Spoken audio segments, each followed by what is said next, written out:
Esenboğa'dan. Ama nereden geldi biliyor musunuz? Lviv'de. Evet, Ukrayna Lviv'den geldi. Hangi koşulda geldiğini biliyor musunuz? Dün gece Lviv Rusya tarafından bombalandı. Sanırım 6 tane füze, 50 tane drone'la, ölü sayısının şu anda ne kadar olduğu belli değil. Ama Safiye bu akşam bizimle burada olabilmek için o roketlerin, dronların bombalamasında bize buraya kadar geldi. Bir alkışlar mıyız Safiye kızımızı tekrar?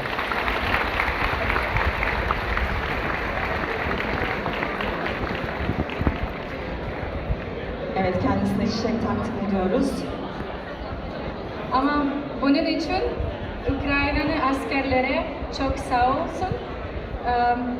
Ben bir şey yapmadım, ben geldim ama onlar bütün Ukrayna'nın üstünden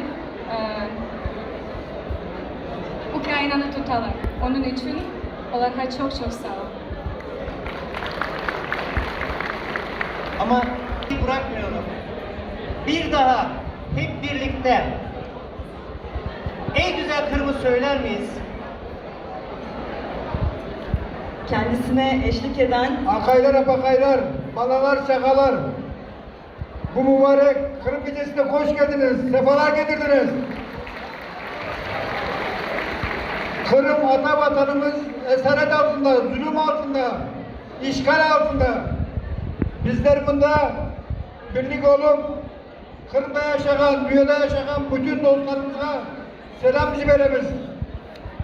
Şimdi en güzel Kırım'la Aytti arkadaşımız herkes sıradan dinledi. Öyle olmaz.